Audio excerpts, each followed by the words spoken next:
À environ 48 heures du déploiement prévu du premier contingent de la mission multinationale en Haïti, des bandits mènent des attaques contre plusieurs infrastructures policières dans plusieurs communes du département de l'Ouest.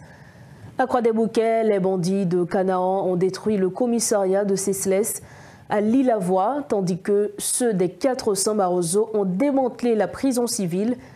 La prison civile pour femmes à Cabaret a également été attaquée de la même manière.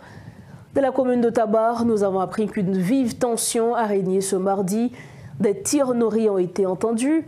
Parallèlement, la situation s'est détériorée à Gressier, où des gangs armés ont tenté de prendre le contrôle de cette commune. De l'après-midi de ce mardi, des affrontements ont eu lieu entre des bandits envahissant la commune de Gressier et les forces de l'ordre. Selon un bilan partiel, plusieurs bandits auraient été abattus et 2 agents de l'ordre blessés. Et pour mieux comprendre cette multiple offensive des gangs armés, ainsi que l'attitude éventuelle à adopter par les bandits avant même la venue de cette force, avec nous le porte-parole de l'Association militaire d'Haïti, Ashley Larac. Bonsoir et bienvenue à Metro News. Bonsoir et bonsoir aux auditeurs et auditrices et spectateurs et téléspectatrices de Radio-Télémétro. Monsieur Larac, vous suivez de très près l'actualité, notamment ce qui a trait à la mission qui doit venir en Haïti. Et selon les informations, un premier contingent de policiers doit être dans le pays d'ici 7 semaines. Quelle sera selon vous la réaction des gangs armés quand cette mission sera sur place? Prendront-ils la fuite ou est-ce qu'ils vont riposter, est-ce qu'ils vont résister à cette force? C'est donner un petit peu trop d'importance aux gangs eux-mêmes sans questionner ce que leurs commanditaires vont faire. Puisque les gangs n'existent pas sans leurs commanditaires. Si les informations obtenues durant cette année, cette fin d'année, enfin, fin de l'année dernière, ce début d'année, confirment l'existence de trafic de drogue à haute intensité et une mainmise du secteur des cartels colombiens et très certainement de celui de Sinaloa, nous devons d'abord questionner ce que ces commanditaires vont faire sur un espace qu'ils auront perdu. Et c'est eux les principaux, c'est eux qui motivent les gangs, c'est eux qui leur donnent les moyens de fonctionner et qui leur expédient les armes et tout le reste. C'est d'abord ça. Ensuite, il y a d'autres commanditaires qui se sont créés à partir des marchés qui ont évolué, c'est-à-dire le marché des armes, justement les balles, enfin les munitions, le marché d'autres types de marchés de ce genre, les commanditaires qui font passer des produits en contrebande, les commanditaires qui ont pris l'habitude de faire plus confiance aux gangs qu'à la douane pour faire sortir leurs marchandises. Donc tous ces commanditaires vont avoir des réactions parce que les troupes kenyanes arrivées ici, et je vous fais remarquer que ce ne sont pas les troupes kenyanes qui vont résoudre le problème, c'est la police nationale d'Haïti et l'armée d'Haïti. Je vois que les dirigeants de ce pays, du moins ceux qui ont accepté de l'être dans de très mauvaises circonstances, vous en conviendrez, ne parlent jamais des forces armées d'Haïti jusqu'à présent. J'ai entendu M. Leslie Voltaire, membre du CPT, parler récemment sur Radio-Télémétropole. Il a fait mention de la police nationale, mais il n'a pas eu de courage de faire mention de l'armée d'Haïti. Bon, nous savons qu'il est de redevance à la sienne et que l'armée n'est pas sa tranche de gâteau, c'est évident. Mais il aurait pu décemment parler de l'armée d'Haïti, puisque l'armée est pour beaucoup dans la résolution, les efforts de résolution de la crise. Monsieur Larac, nous allons justement parler des forces armées d'Haïti un petit peu plus tard dans cette interview, mais revenons à la force qui doit venir en Haïti cette semaine. Comment, selon vous, cette force devrait-elle s'en prendre pour envoyer un message clair, premièrement, aux gangs armés, aux commanditaires, comme vous venez de le mentionner, afin d'aider à freiner ce cycle de violence que nous connaissons en Haïti? Eh bien, je ne suis pas confortable à parler de ce que cette force devrait faire, puisqu'il était concevable qu'une force étrangère arrive dans le pays et décide de par elle-même de ce qu'elle doit ou ne doit pas faire. Il faudrait que les autorités haïtiennes, les autorités policières et militaires, qui devraient normalement diriger cette force, ou bien co-diriger cette force et lui donner les informations et instructions nécessaires, et décident. Donc, je préfère dire que le regroupement policier haïtien et l'armée, assister les forces kenyans, devraient normalement prendre des dispositions pour premièrement sécuriser les zones stratégiques, aéroports, ports, zones frontalières, antennes et réserves de pétrole et bon, les axes routiers. Et plus récemment, maintenant, les établissements scolaires et universitaires.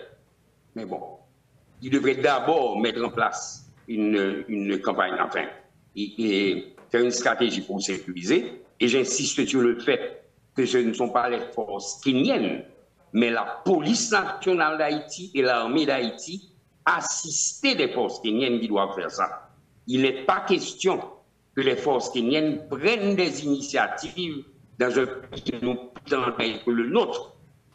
Sinon, donnons-nous le pays, nous devrions donner le pays entièrement au Kenya. Alors, donc, à la question spécifique, que devraient faire les forces kenyennes, il faudrait qu'ils écoutent l'état-major de la police et l'état-major de l'armée. C'est ce que je répondais. Alors, parlant des forces armées d'Haïti, est-ce qu'il y a eu des rencontres avec les responsables des FADH afin de mieux planifier la venue de la force? Je ne sais pas, je ne suis pas à même de vous répondre, je n'ai pas cette information-là. Et si je l'avais, j'aurais eu un devoir de réserve de toute manière.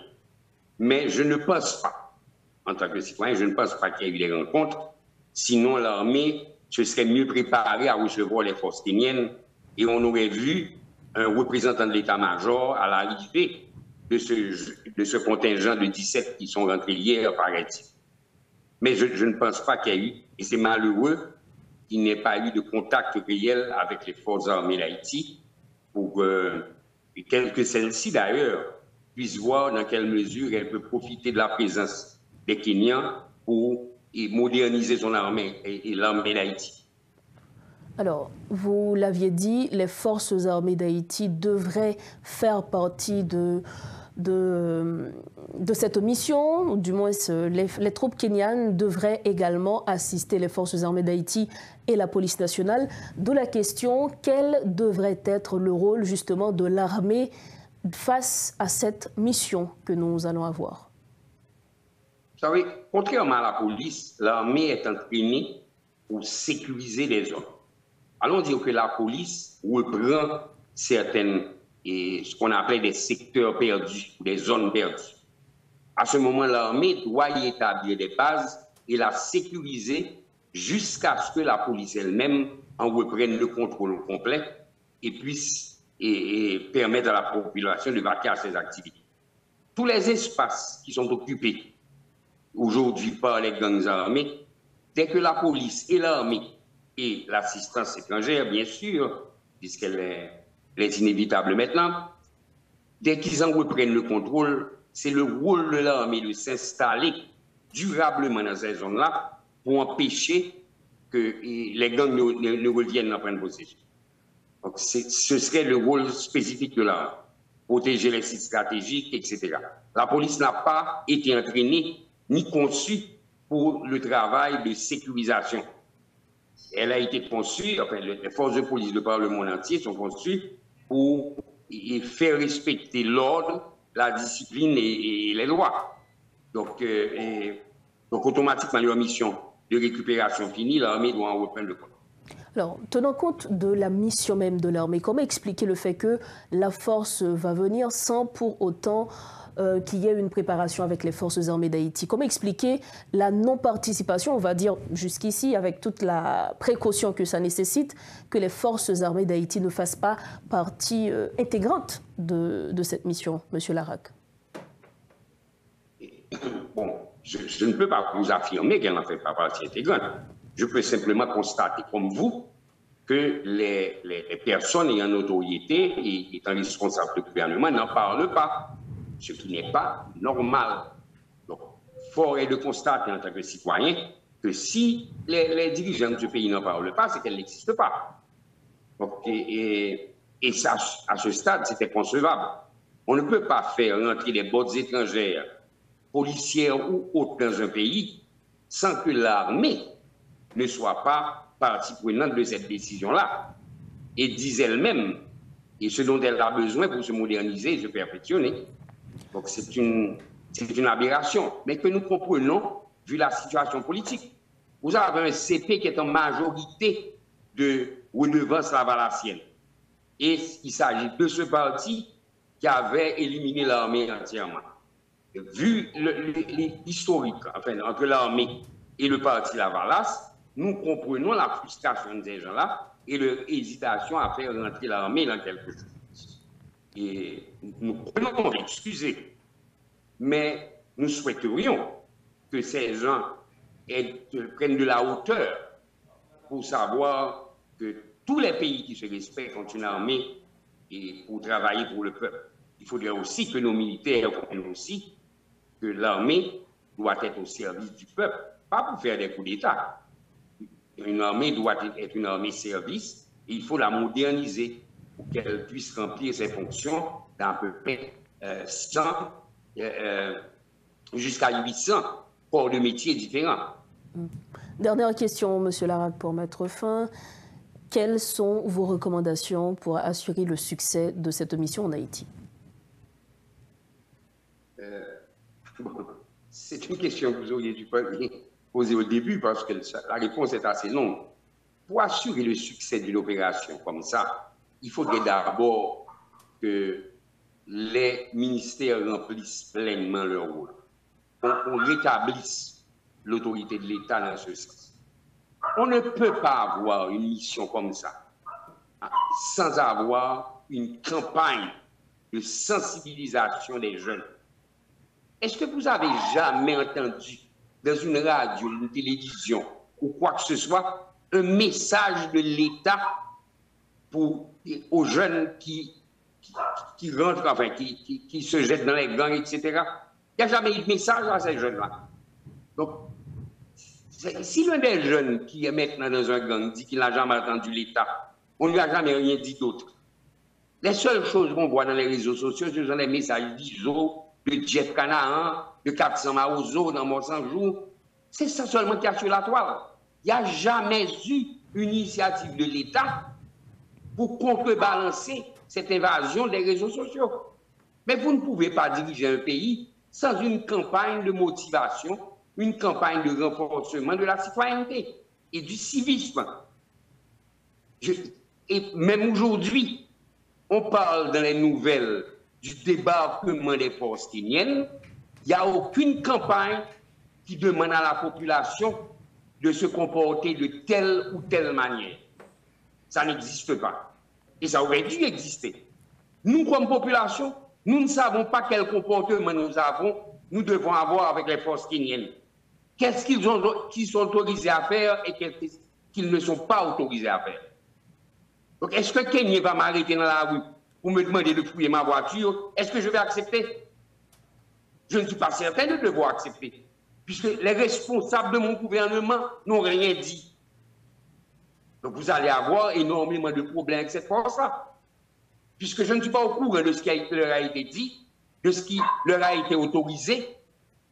Si je vois deux Kenyans sans avoir un responsable de la police nationale à côté d'eux, ou un responsable de l'armée à côté d'eux, me demander d'arrêter mon véhicule, je vais leur foncer dessus. Et tous les citoyens vont faire pareil. Il faut donc que vous allez avoir énormément de dommages collatéraux. Le gouvernement fait une économie de communication. Je ne comprends pas pourquoi. Il faut donc que le Conseil présidentiel de transition, qui dirige cette transition politique dans le pays, puisse communiquer avec la population. Tel est votre message, Monsieur Ashley Larac. Merci infiniment. C'est évident, ils nous doivent des explications. Ils doivent un ministre de la communication pour ça. Il y a un ministre qui touche de l'argent. Merci infiniment. Très bien rémunéré à ces gardes de corps. Ce ministre doit parler. Merci encore à vous, monsieur Ashley Larac. On le rappelle, vous êtes le porte-parole de l'Association militaire d'Haïti et vous étiez notre invité ce soir. Voilà, chers téléspectateurs, cette entrevue qui prend fin sur l'actualité en ce qui a trait à la mission multinationale qui doit venir d'ailleurs un premier contingent cette fin de semaine.